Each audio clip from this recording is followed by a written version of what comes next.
안녕하세요, 메간트입니다. 네, 오늘도 책 리뷰 두 번째 시간, 20대에 시작하는 자산관리 프로젝트라는 책으로 오늘은 또 준비를 해봤습니다. 아, 이제 앞서 제가 이렇게 보여드렸던 현명한 자산 배분 투자자. 이 책 같은 경우에는 좀 더 투자에 초점이 맞춰져 있고 모든 분들이 이 책을 통해 가지고 어떤 현명한 자산 배분을 할 수 있었다면 이 책은 좀 더 이제 사회초년생분들, 사회생활 이제 막 시작하는 분들, 20대 분들에게 좀 더 초점이 맞춰진 책이라고 볼 수 있습니다. 네, 훨씬 더 내용도 가볍고요, 읽기도 편하고 얘 같은 것도 좀 더 쉽게 좀 설명되어 있는 그런 부분이 있습니다. 그리고 현명한 자산 배분 투자자 책 같은 경우에는 너무 여러 가지 전략이 나와 있다 보니까 어떤 약간 고르는데 약간 선택장애 같은 게 올 수 있거든요. 근데 이 책은 20대들에게 맞는 전략을 추리다 보니까 좀 더 쉽게 전략을 선택할 수 있는 그런 장점들이 있습니다. 자, 이 책 시작해 볼까요? 자, 이번에도 이제 지은이부터 또 설명을 해드려야겠죠. 영준 일슨이라고 하는 교수님이십니다. 성균관대학교 글로벌 경영전문대학원 교수시고요. 보시면 뭐 캘리포니아대 금융공학 석사하시고 그 다음에 피츠버그 대학교에서 인공지능 석사하고 박사를 하셨습니다. 그러고 나서 이제 월스트리트에서 헤지펀드 이제 컨타티비움 이제 헤지펀드에서 최고 투자 책임자로 계시다가 아마 한국으로 오셔가지고 아마 성균관대학교에서 이제 경영전문대학원 교수를 하고 계시고 있는 것 같습니다. 저서를 보시면 이제 서울에서 월스트리트로, 네, 그리고 월스트리트 퀀트 투자의 법칙 등 아마 그 전에 이제 월스트리트에서 근무했던 그런 그 경험을 바탕으로 책을 쓰셔가지고 이제 관련된 지식들을 접하고 계신데요. 좀 몰랐는데 사실 요 월스트리트 퀀트 투자의 법칙 이 책은 제가 읽었었더라고요. 이분이 쓰신 줄 제가 모르고 있었는데 이 관련된 내용도 혹시 다음에 기회가 된다면 아마 이어서 한번 갈 기회가 있지 않을까 하는 생각이 듭니다. 이 책에 제가 참 마음에 드는 부분 중에 하나가 보시면 이 책 서평에서 제가 또 가져왔는데요. 두 가지를 염두에 두고 이렇게 썼다고 되어 있죠. 보시면 평범한 게으른 투자자, 여기서 게으른 투자자라고 표현했지만 이제 투자에 많은 시간을 투자하실 수 없는 분들을 위한 내용, 그리고 좀 더 부지런한 투자자, 투자에 이제 관심이 많으신 분들이 어느 정도 시간을 투자하실 수 있을 때 이제 사용하는 전략에 대해서 이렇게 나눠서 썼다 이렇게 되어 있거든요. 저도 누군가가 저에게 투자를 어떻게 공부해야 되냐고 물어보면 이 얘기를 꼭 합니다. 그래서 시간을 어느 정도 투자하실 수 있으신가요? 그런 얘기를 하거든요. 투자에 시간을 많이 투자할 수 없으신 분들은 이제 책이 한두 권 내에서 끝나거나 아니면 좀 조금만 공부해도 자신이 이제 실생활에 적용할 수 있는 그런 내용들만 이제 구역을 정해서 이제 공부하는 그런 게 필요합니다. 대신 이제 좀 부지런하신 분들은 기초부터 책책 닦아서 다양한 전략을 상황에 맞게 사용할 수 있는 그런 이제 교육의 길을 저는 이제 설명을 드리거든요. 이분도 지금 똑같은 얘기를 하셔서 이 책이 참 마음에 들더라고요. 저랑 관점이 좀 비슷하다. 네, 그래서 이 책을 제가 두 번째로 선정하게 됐습니다. 보시면 또 오늘도 목차를 보고 간단한 리뷰 또 실시해 볼게요. 자, 이 책이 또 독특한 점이 투자 책임에도 불구하고 약간의 어떤 삶에 대한 철학, 인생관에 대한 얘기를 먼저 시작합니다. 네, 이 부분도 진짜 참 중요하다고 생각을 제가 하거든요. 그냥 돈만 쫓는 게 아니라 이제 당신에게 성공이란 무엇인가에 대한 질문을 던집니다. 왜냐면 그 성공이 예를 들어서 나는 인생을 그냥 평탄하게 무난하게 그냥 행복을 쫓아서 살고 싶고 돈은 그렇게 많이 필요 없지만 너무 없으면 안 되는 수준이다. 이러면 자신의 벌이에서 낮은 수익률로 낮은 위험성을 감안해서 확정적으로 어떤 내가 성공으로 가는 길을 만들 수가 있고, 하지만 난 한 번 사는 인생 좋은 차도 좀 타고 좋은 집에서 좀 살고 싶다. 그런 분들은 좀 더 리스크를 이렇게 테이킹 한다 그러죠. 리스크를 가지고 대신 수익률도 좀 높게 가져갈 수 있는 그런 전략들을 사용하셔야 성공이 좀 더 가까이 갈 수 있겠죠.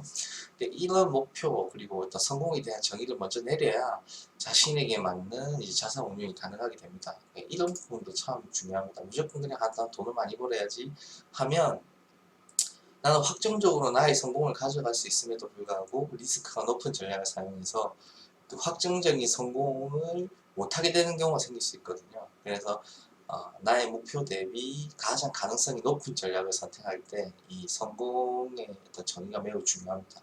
그래서 이분은 이걸 먼저 이렇게 얘기를 하고 시작하거든요. 그 부분도 진짜 저는 참 마음에 들었었고요.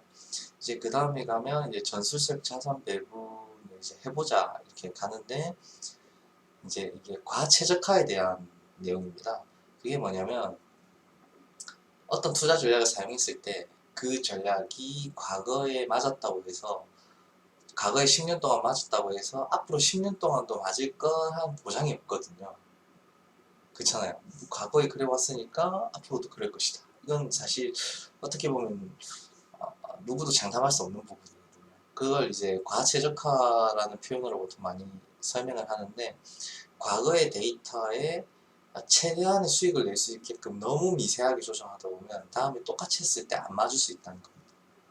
그래서 그러한 부분을 조심하기 위해서 그 전략이 어떤 말이 되는 이치에 맞아야 한다. 네, 그리고 투자를 위한 이성적인 의사결정을 확립해야 된다. 이런 부분을 강조하고 있습니다. 왜냐면 이런 전략을 했을 때 그 전략이 이치에 맞는 어떤 논리가 있는 거하고 없는 거는 상당히 큰 차이가 있습니다. 그러니까 이유가 있는 결과하고 이유가 없는 결과인 거죠. 그 이유가 전에 10년에도 있었고 후에 10년에도 있다면 이 전략 계속될 가능성이 높은 것이고 그 이유가 없었다면 앞으로 10년 동안 또 똑같은 전략을 사용했을 때 똑같은 결과가 나올 거라고 보장할 수 없는 거죠. 이게 과체해석한 문제가 지금 여기 있는 책이 이제 좀 간단하게 이렇게 좀 얇고 이래서 간단하게 나와 있는 편인데 사실 통계적이나 수학적 이런 걸로 따지기 시작하면 매우 복잡한 문제입니다. 그래서 이분은 이제 입문하는 과정에서 좀 더 이제 쉽게 좀 설명하고 싶어서 이렇게 표현을 하신 것 같은데 한 요 정도도 저는 상당히 많이 걸을 수 있다고 생각합니다. 그래서 나중에 더 넓게 공부하실 일이 생기면 과체적화에 대해서 이제 전문적으로 한번 배워보시는 것도 상당히 도움이 될 거라고 생각하고요. 그리고 이제 투자 전략을 만들었으면 이제 만들기 전에 꼭 알아야 될 것들에 대한 내용이 나옵니다. 자, 일단 투자 전략을 포트폴리오를 사용하려고 하면 돈이 있어야겠죠. 그 돈을 모으기 위해서, 그러니까 재원을 확보하기 위해서 가장 중요한 게 뭐냐 했을 때 이분께서는 돈을 이제 자동으로 떼고 아예 그냥 월급에서 그냥 없는 셈 치고 자동으로 투자되게끔 해서 목표를 이루게 하는 게 중요하다고 생각을 하셨습니다. 그리고 중요한 게 당장 오늘 이 영상을 끄고 아니 지금 바로 하셔야 됩니다. 바로 하셔야 됩니다. 이게 사람들이 광고하는 게 복리의 마법에 대해서는 잘 알고 있습니다. 예를 들어서 그 여러 가지 이야기가 있죠. 맨하탄을 산 이야기, 뭐 장신구 몇 개로 산 이야기가 있는데 그게 지금까지 만약 그걸 이자로 받았으면 과연 맨하탄이 이득인가 뭐 이런 얘기부터 여러 가지 막 복리 마법에 대한 많은 이야기들이 있죠. 근데 내가 1년 늦게 시작하면 사실 앞부분에는 1년이 별 차이가 안 납니다. 뭐 이자 10%다 그러면 뭐 내가 1년 더 늦게 시작하면 내가 1억으로 시작했으면 1년 뒤에 벌 1000만 원이 없으니까 1000만 원 정도 뭐 저도 지금 당장 급한 것부터 해결하자 이렇게 생각하실 수가 있거든요.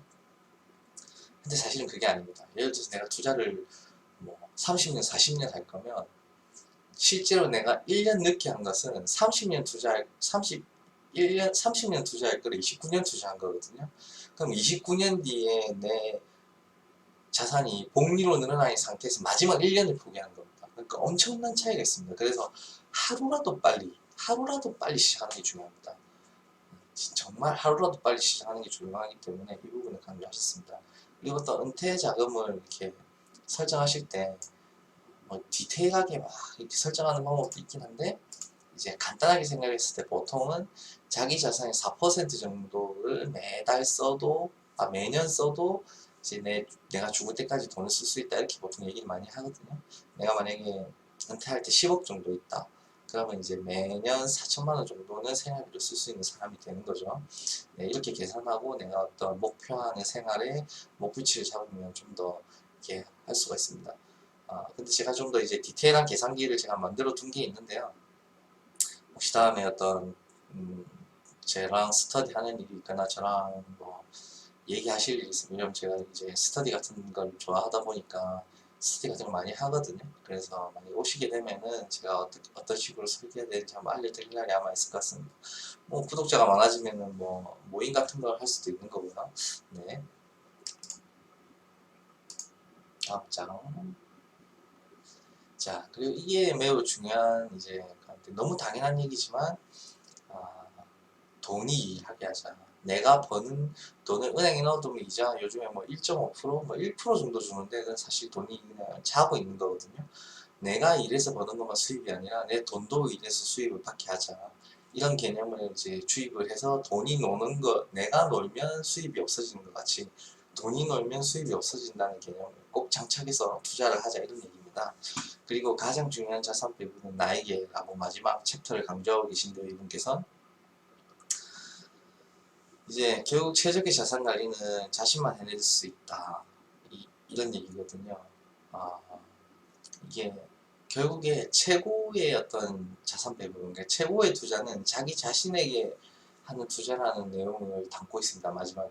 아, 시작할 때도 성공에 대한 정의를 내리고 끝날 때도 결국 자기 자신에게 투자하는 게 중요하다는 내용을 얘기하고 있는데요. 이 책이 아마 20대를 위한 자산관리 프로젝트다 보니까 특히 20대 분들에게는 20대 처음에 사회에 진출하고 10년이 진짜 앞으로의 인생 뭐 30년, 40년을 좌우하는 매우 중요한 시기입니다. 여기서 업무를 잘해서 진급을 빨리빨리 해서 회사에서 성공할 건지 아니면 사업을 시작해서 사업에 성공할 건지 30대 초반까지 그냥 30대 한 후반 40대 정도 되면 자기가 해왔던 길을 바꾸기 힘들거든요. 그래서 20대 때는 이러한 고민들을 통해서 어떤 식으로 내가 나의 어떤 시간 자산, 나의 어떤 노력 자산, 나의 인내 자산들을 어떻게 재배치할 것인가에 대한 내용들도 적혀 있습니다. 저도 이 부분에 참 공감하고요. 사실 20대 분들은 자산 배분을 통해서 투자를 일찍 시작하는 것도 중요하지만 자신의 월급을 이렇게 올리는 것도 중요하거든요. 왜냐하면 초반에는 자산이 많이 없기 때문에 수입이 늘어나서 저축이 늘어날 때마다 자산이 팍팍 증가하거든요. 그래서 이러한 부분들이 매우 중요하기 때문에 좀 강조하신 게 아닌가 싶습니다. 이번에도 이 책 내용에서 포인트 하나만 네, 또 짚고 가겠습니다. 앞에서도 말씀드렸지만 자산 관리를 하는 이유가 무엇일 것인가에 대한 내용을 반드시 먼저 선결 과제로 해결해야 된다는 겁니다. 그래서 인생의 이제 첫걸음 시작한 20대에는 더욱 중요한 질문이라고 할 수 있고요. 이 책이 최대 장점이라고 생각합니다. 그냥 돈만 쫓아가는 자산 관리가 아니고 자신이 삶에서 이루고자 하는 필수적인 것, 중요한 것, 있으면 좋은 것을 이렇게 나눠서 구분해서 생각할 수 있게끔 이렇게 도표를 제공하고 있고요. 이러한 관점에서 이제 새로운 시각에서 돈을 바라보는 관점을 제시했다는 점에서 이 책은 충분한 가치가 있다고 생각합니다. 재테크 서적이라고 해서 그냥 무조건 돈 버는 방법을 가르치는 게 아니라 이런 식의 관점을 제공했다는 거에서 상당히 의미가 있는 책이라고 생각하고요.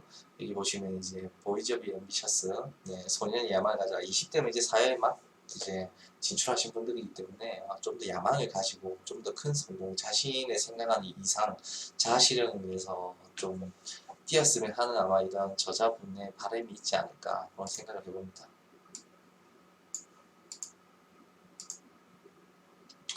자, 종평입니다. 20대 자산 관리를 시작하면 보통 이렇게 생각합니다. 돈을 어떻게 더 벌까? 뭐 종잣돈을 어떻게 모을까? 모임도 어떻게 굴릴까? 정도를 먼저 고민하게 됩니다. 사람이. 하지만 이런 것도 중요하지만 사실은 그 앞에 선행 과제가 있다는 것을 이 책은 강조하고 있습니다. 저는 이 강조가 매우 핵심을 찌르는 통찰이라고 생각하는데요.